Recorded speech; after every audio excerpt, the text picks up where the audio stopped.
I remembered to turn the mic on, but I forgot to turn the miner off, so it sounded like crickets back here. What's up, Sons? It's Blind Rod with Tech once again, and today we're going to have an uncomfortable conversation about NFTs, which stands for non-fungible tokens, as well as if you should be purchasing them and how to be cautious around this new landscape within cryptocurrency.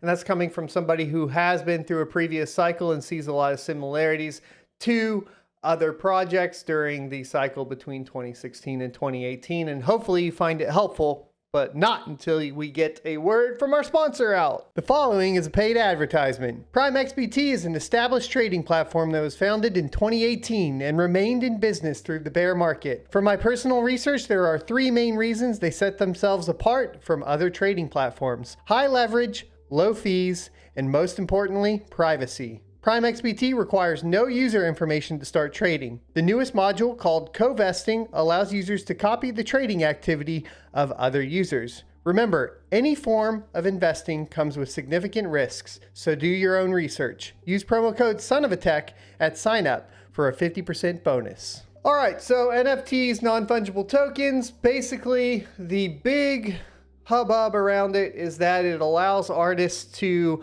monetize their work digitally. And there is obviously a big push behind that because artists have always kind of gotten screwed by the digital landscape.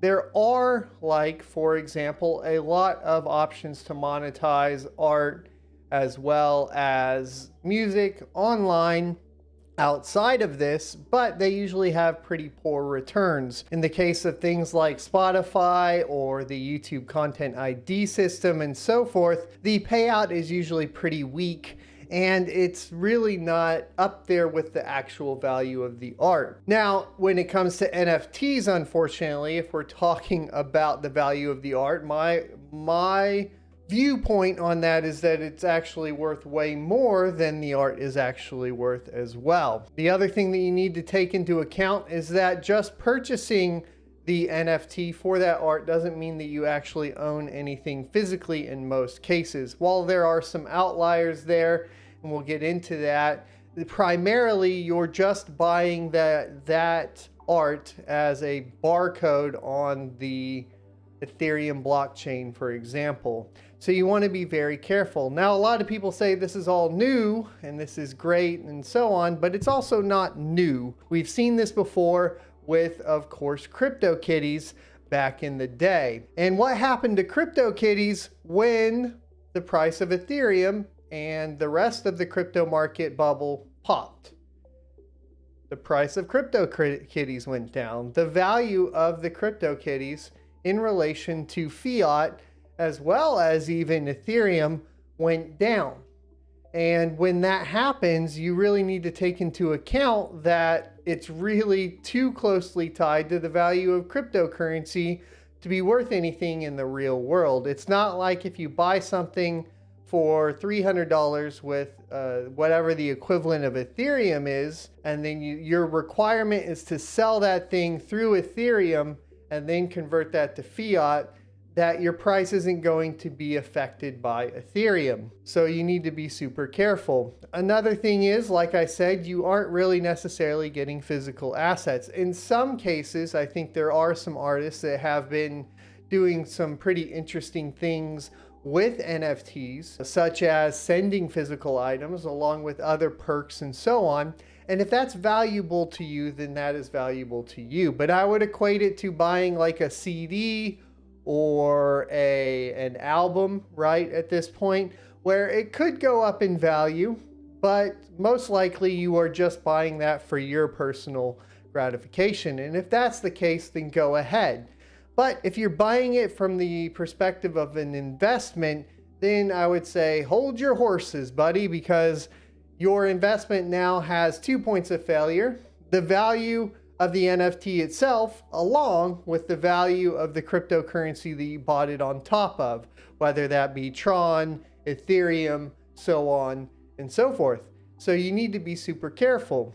Also, we are at that time in cryptocurrency, especially with NFTs, where there are a lot of scams. And whether or not you are able to navigate that man, more power to you, because I can't navigate that worth of crap. So I can't really talk about individual NFTs and give you an idea of what is good and what is bad. Currently, the cream hasn't risen to the top. Now, do I think that there won't be some cream at the top? No, I think eventually that cream will rise to the top and we'll know what they are. But in the case of cryptocurrency, most likely that cream at the top is still not going to be worth the amount that the junk that will settle at the bottom is currently worth now.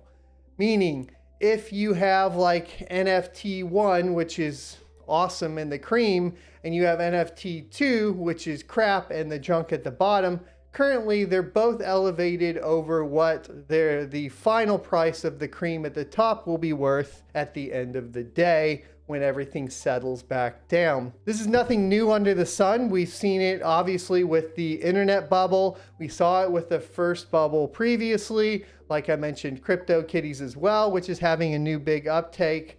And we've seen it with something called ICOs. Now, ICOs are a special case because ICOs also got hit by a lot of regulation.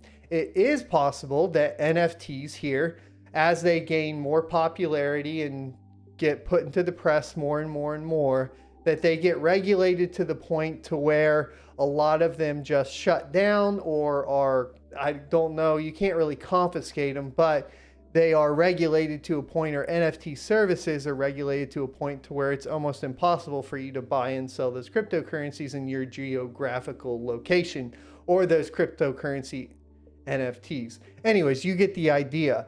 Basically, you probably will be looking at a lot of regulation within there coming up soon as it gains more and more popularity. Like I said, once again, we have seen this before with ICOs, which were initial coin offerings. Basically, at that time, what it was a smart contract with a bunch of tokens that was supposed to be a startup for another cryptocurrency. Now, they would disperse them obviously on Ethereum with the intention of moving to another coin. Well, what happened to a majority of them is they just kind of disappeared into the ether.